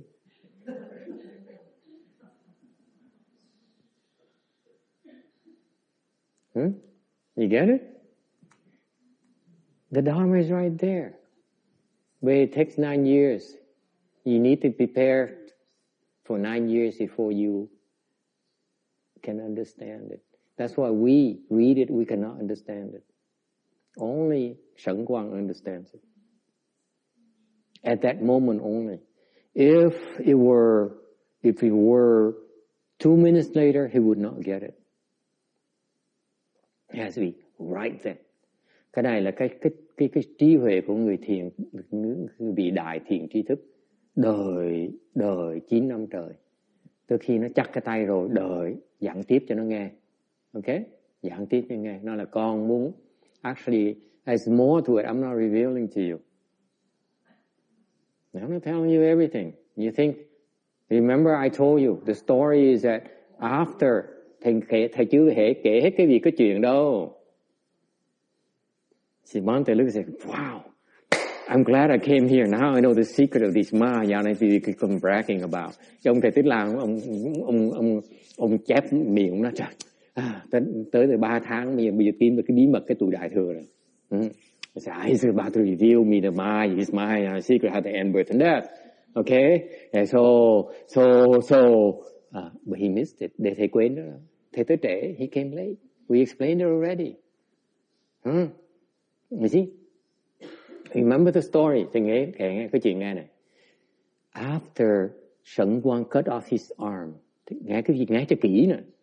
Sau khi Ngài Thần Quang Đại Sư chặt cái tay rồi. Okay? And showed it to Bodhidharma. Thấy Ngài Bodhidharma mới vuốt. You remember? I remember. He goes like this. This is why from then on, all the Chinese patriarchs go like this. Bởi sau khi tất cả những tổ sư người Tàu khi mà thấy học trò là ngẩng gập gà. Okay? And that's from Bodhidharma. And then what did he do? He didn't pay attention. You weren't paying attention, including all the Caucasian people. I said, he started to teach him how to end birth and death. Lúc đó Ngài Bồ Đề Đạt Ma đã bắt đầu dạy cho Ngài Thần Quang cái pháp để mà liễu sanh tử. And then Bodhidharma, after listening, Shen Guang listened with rapture. He said, wow, it's wonderful. That's his reaction. Ngài Thần Quang nghe, mà nói, trời đất ơi, sao hay vậy? Why didn't I think of it? Ngài nói, tại sao mình không nghĩ được cái chuyện đó? Tại sao mình là người thông minh mình nghĩ được cái gì? I thought I was so smart, but I didn't even think of that. And then the wound started hurting excruciatingly. Lúc đó cái tay á, máu nó chảy nhiều quá. Mình nhớ sực lại. And he says, ouch, it hurts so much I can't concentrate anymore. Lúc đó mình nhớ sực là đau quá, đau điếng luôn. Mình nói với thầy, nói với sư phụ, Master, slow down, I can't concentrate anymore. Okay? I can't, you have to help me because I cannot follow you anymore. I cannot listen, I cannot receive your instruction anymore. Lúc đó cái tay nó đau quá, thằng Ngài Thực Quang mới chặn lại. Sợ không nghe, không hiểu cái lời thầy mình dạy. He was afraid that he was not able to listen to the instructions anymore. So he said, please slow down. I'm hurting too much. I cannot listen to you anymore. Nói tay con đau quá, con không nghe lời thầy được. Tay con nó ù rồi. Okay? Then Bodhidharma said, the hurting mind, show it to me. I will pacify it for you. Thì ngài Bodhidharma nói là cái tâm mà nó đau đớn của con đó, đưa thầy coi, thầy sẽ bình an nó. Thành ngài Thần Quang nói, nhìn khắp tất cả nói, con không thấy nó đâu, I can't find it. Trấn Quang says, the Bodhidharma said, I just pacified for you. Boom, enlightened.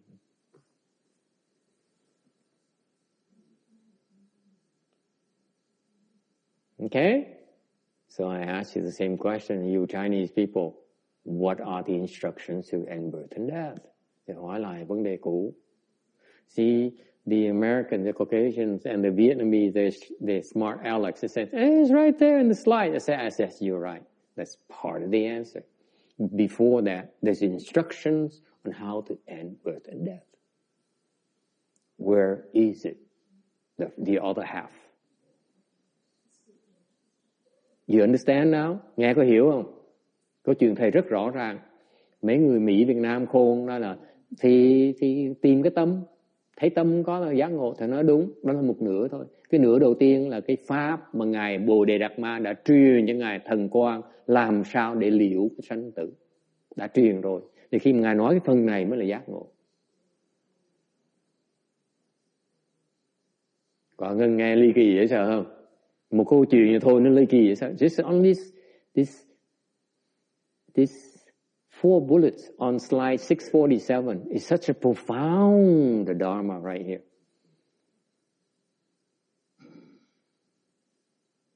Cái pháp là pháp gì? What is it?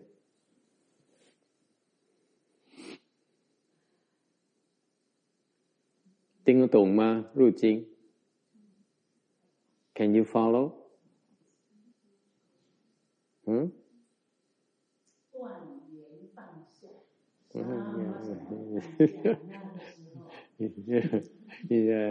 He says, you have to put it down. Phóng hạ. Thì nó cũng được. Nhưng đều, con phóng hạ hoài con cũng chưa giác ngộ. I've been telling her for 5 years. I told her to put down, put things down. He says, but I can't. He's my only grandson I have. Can you put down your grandson? Ask her. 你可以放下你孙子吗？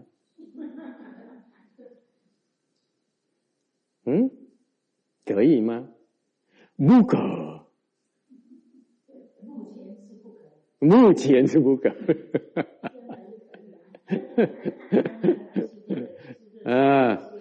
Right now she can't. Yeah. What makes you think? After 5 years, maybe 4 more years, maybe 还是要另外4年哈，对不对？She said 4 years is not going to help either. She knows it already. Pháp là gì? I'm asking you. Wouldn't you like to know? I don't know what's the matter with you guys. This is what bothered the heck out of me for a long time. Thầy đọc cái chuyện này lúc mà Ngài Tiến Hóa kể, thầy khó chịu dễ sợ, tức dễ sợ. Tại sao không biên ra? Tại sao không dịch ra? Why didn't they translate this portion? I used to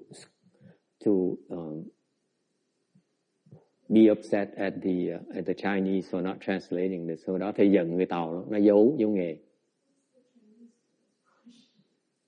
They didn't translate from Chinese to English. I couldn't read Chinese back then.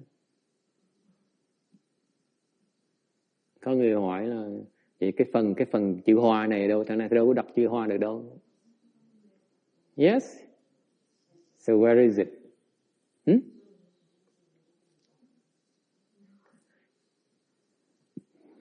Let me put it this way for you. Để các vị hiểu cái chuyện rõ hơn tí. What price are you willing to pay for this? Chị sẵn sàng trả bao nhiêu để mà đọc được cái phần này? To know this portion. How much are you willing to pay?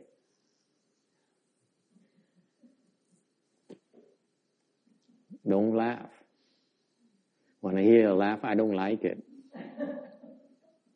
I know you're going to start haggling. Thì nghe cái giọng cười cái vị thì biết cái vị đang âm mưu để mà trả giá rồi. Yeah? How much are you willing to pay for this knowledge?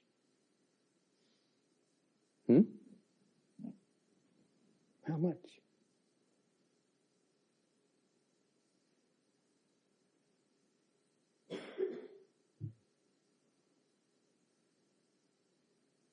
See? That's why it's not translated. Tại vì không chỉ quý vị không sẵn sàng trả giá, thành là không ai biên lại quý vị nghe.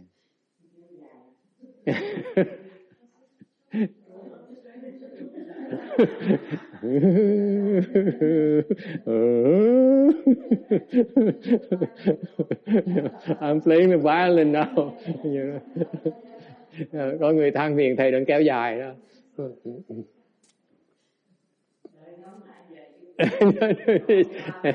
Boyin says, you make me wait for an hour now. Come on, get on with it.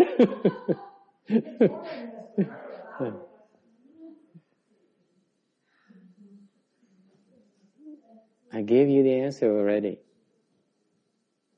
Okay? You.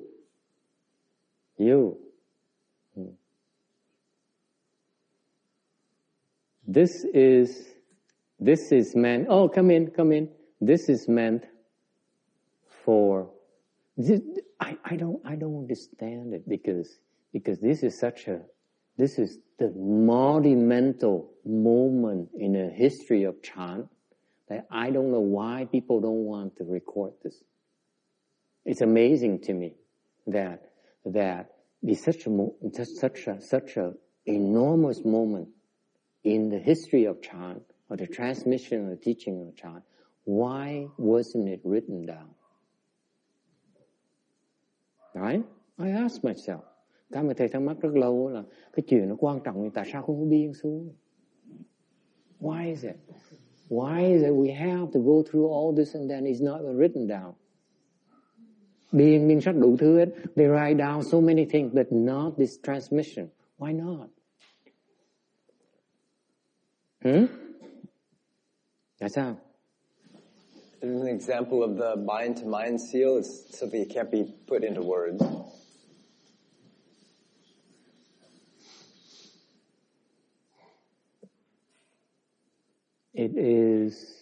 This is the nature of chant that you need to know. Okay? On contrary to the Hinayana training, chant training is so different. Cái này nó khác biệt giữa cái thiền bên nguyên thủy với thiền đại thừa. It's very different.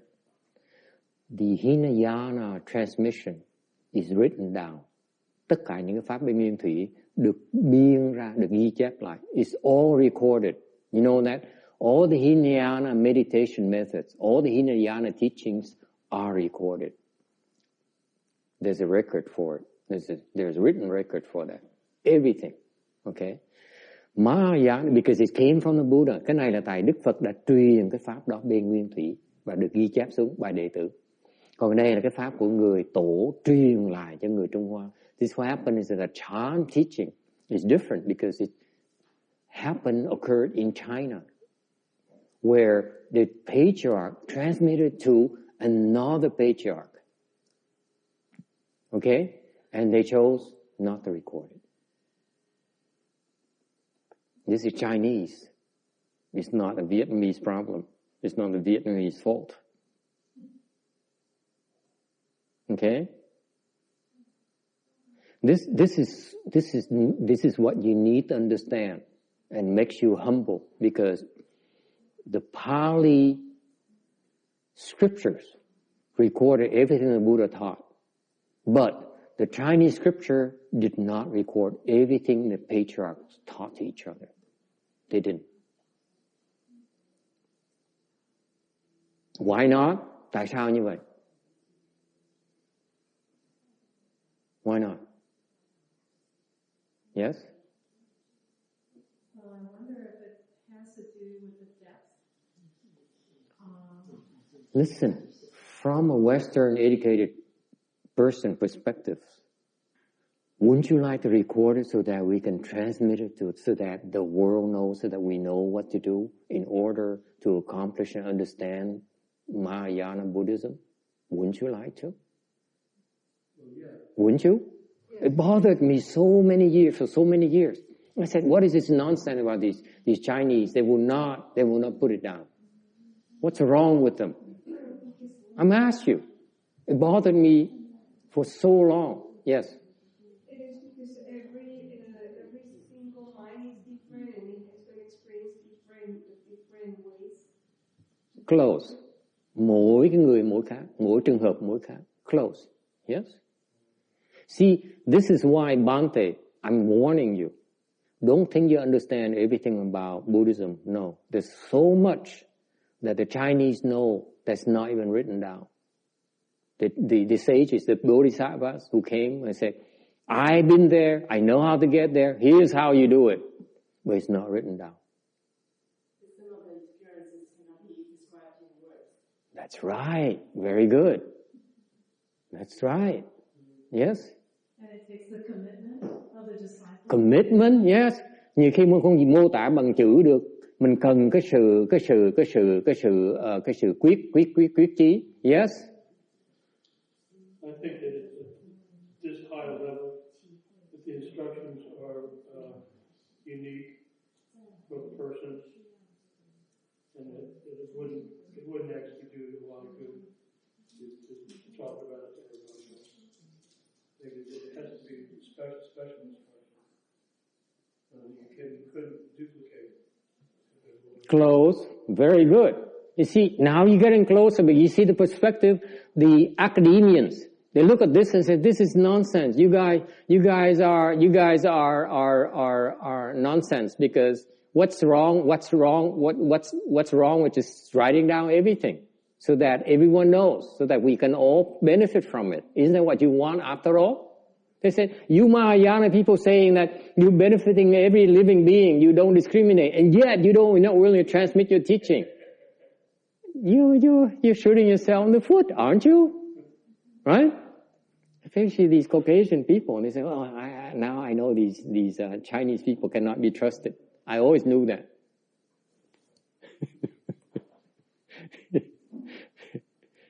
Yes? Anyone else? You see, yes? Mấy tổ mà muốn lọt vào tay của người con xứng đáng họ làm những việc.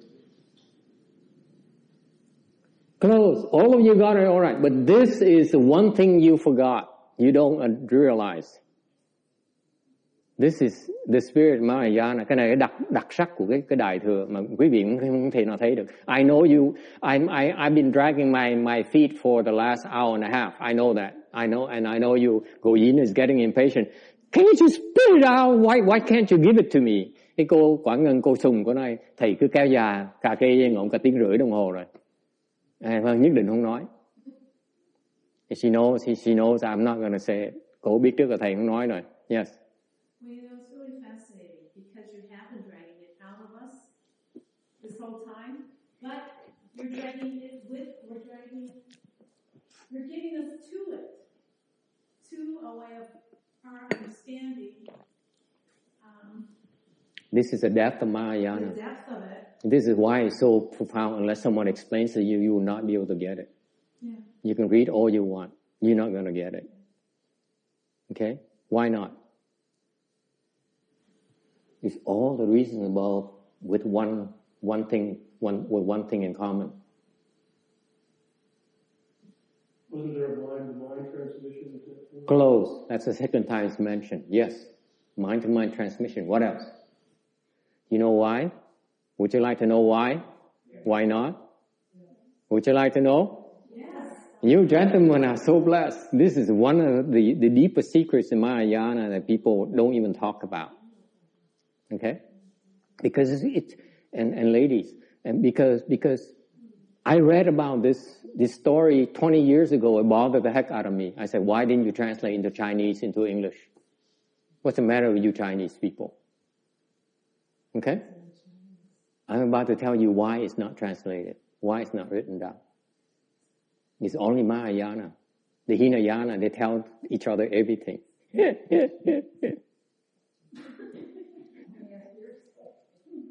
I know. Why not? Because it's only between Bodhidharma and Shengguang. It's not for anyone else. It only applies to Shengguang, not to us. Lý do là tại vì cái pháp này chỉ áp dụng cho Ngài Thần Quang thôi. Okay? It only works at Shengguang. Because if you read the same instructions, it will not work for you. It will not. Tại vì this is why you need to have a teacher who says, you are ready to take the plunge. Therefore, this is how you proceed next. That's called wisdom from the teacher. He says his student is ready to take the plunge. He's willing, he's ready, and he's willing. Therefore, this is what you do. Right then. He says, first you do this, second you do this, second you do this, second you do this, and then he waits. Because the student has to absorb it. It's no longer thinking. You see? He has to first explain it to him. Says, here's a recipe, like cooking rice. Here's a recipe for cooking rice. And then you listen to it, and then you need time to absorb it. Okay? So when he's worried about his pain, the pain brought him back to reality, because the guy said, oh wow, this is a wonderful secret I never knew before in my life. Shengguang was so grateful. Let me tell you that moment. I can describe to you that very moment how Shengguang felt. He said he was floored. He says, wow, this is so wonderful. Why didn't I think of it before? Okay? And then the pain from the arm being cut off brought him back to reality. He says, my God, my arm hurts so much. Stop, master, stop. Don't talk anymore. Can you stop for a moment? I'm hurting too much. I can't listen to you anymore. That's when Patriarch says, aha, it's soaking in. And then he pushed it, become enlightened.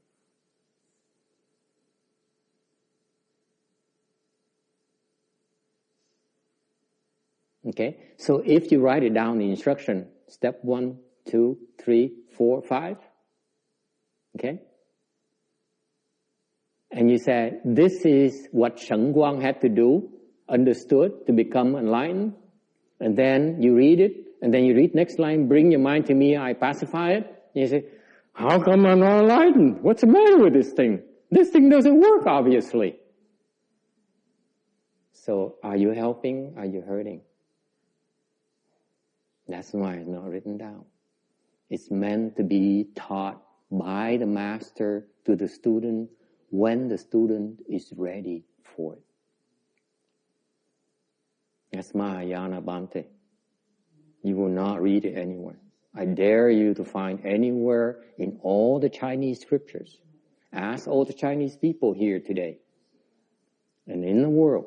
I dare you to find instruction this moment here where Bodhidharma transmitted the method to end birth and death to Shen Guang.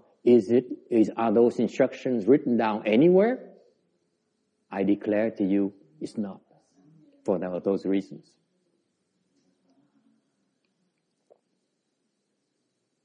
It bothered me for a long, long time. I used to be very upset with the Chinese. I said, you guys want to keep it Chinese only, for the Chinese only.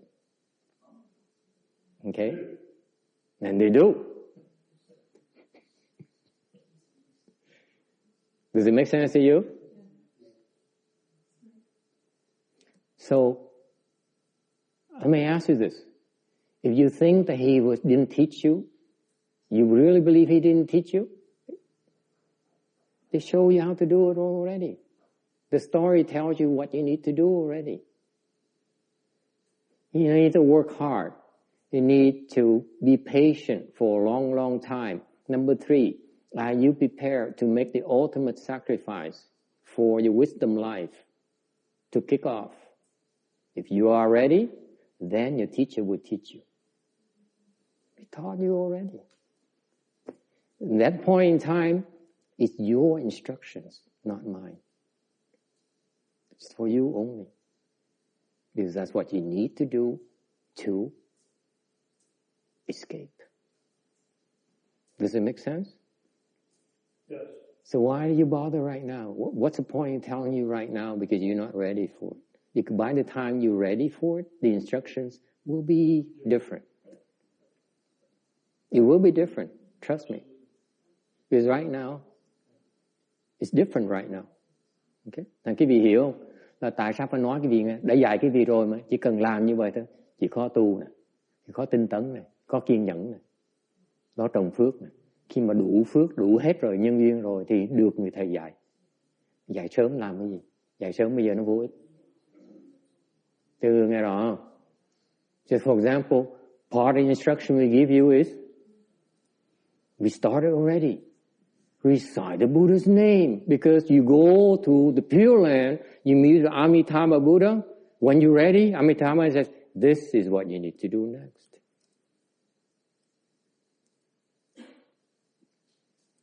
Quý vị thấy không? Đã bắt đầu dạy quý vị rồi. Nói là quý vị giờ kỵ lo niệm Phật đi. Khi mà qua Tây Phương Cực Lạc rồi, gặp Ngài A Di Đà Phật, Ngài A Di Đà Phật, lúc mà tới lúc sẽ dạy quý vị cái lời đó.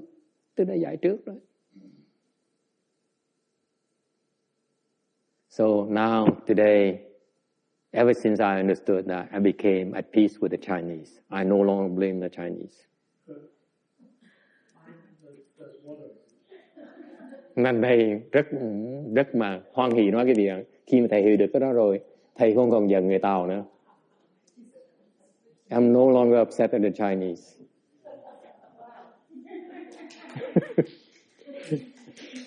Trust me. It's a big step because now I can look at Chinese people and teach them Mahayana. Because I always said, if you didn't help me, why should I teach you Mahayana? But now, trust me, it's no more grudge. Yes, any questions? And that's the difference between Mahayana and Hinayana again. Hinayana, you have a cookie that applies to everyone, because therefore it's not that efficient. Agree? You cannot fit everyone to the same mold. There are tall people like a gentleman back there who doesn't fit very well when a mold for short people like Roberta. It doesn't work. You push him there, it's not gonna work for him. You understand that? That's why the Chinese, it's not that they know anymore. It's just they know that's more ideal for you. That's all. There's no difference. Yes? In Tibetan writings, there are accounts of how teachers enlighten certain students. Yes. It's clear in reading that they only work for that person. It's Nobody else could do it. I have not read those, so I cannot comment on those. You have to tell me it's very specific. Happened between this monk and the other monk and the story behind it that we see if it makes sense or not. To me, this story here at this slide 642 bothered me for a good dozen years. It bothered the heck out of me. Because I said, see, from a Western educated person perspective, I feel that you are keeping things from me, hiding things from me. That's not very clean. It bothered me. What's wrong with you? Why can't you tell me? Give it to me straight. Why they keep on dragging your feet for an hour and a half? Thành thầy nói cái gì? Cái này là thầy thành khi mà thầy hiểu được cái này là hơn 12 năm mà thầy khó chịu vậy sợ. Thầy nói tại sao cứ giấu nghề hoài vậy? Nghề hoa sao như cái nghề? Tại sao không dịch ra tiếng Anh cho tôi đọc? Ok? Thầy trách người Tàu. Sau rồi thầy hiểu được rồi. Cái này chỉ cho cái người thầy, cho người đệ tử lúc đó thôi. Thì lúc đó tôi làm mới được. Mới giác ngộ được. Tại cái khác biệt giữa Đại Thừa và Nguyên Thủy cho đó đó. Nguyên Thủy là nó tổng quát. Còn cái Đại Thừa là nó chính xác vậy sự. Thì lúc đó mới làm được. Thì lúc đó người ta sẽ giác ngộ. Còn nếu mà tổng quát như vậy thì nó khó lắm, nó chậm lắm. So it's a lot slower in Hinayana for that reason. That's why I submit to you, Mahayana training is much faster for that reason, because it's custom tailored to you between your teacher and you. Thành cái thầy Trình quý vị biết cái Nguyên Thủy nó chậm hơn Đại Thừa, tại cái Đại Thừa, cái pháp Đại Thừa là nó đặc biệt, nó biệt truyền cho người học trò. Còn Nguyên Thủy là đại cương thôi.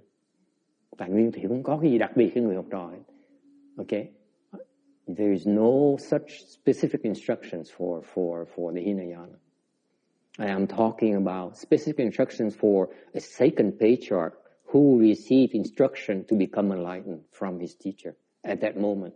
Đây là cái ví dụ cho quý vị thấy một cái người tổ sư được biệt truyền, được người thầy biệt truyền để mà đắc giác ngộ lúc đó. This is historical record of a moment of enlightenment. Okay, so don't think this is just insignificant slide. Thành cái vị đừng nghĩ cái tấm 642 là chuyện hoang đường đâu. Nó cái này là cái lúc mà rất quan trọng trong lịch sử của Đại Thừa, của Phật giáo Đại Thừa. Okay, any questions, comments? Okay, no questions, then we stop here and we continue with slide 643 the next time. Now, we get up and do the rebirth transference to help people obtain rebirth to the Pure Land.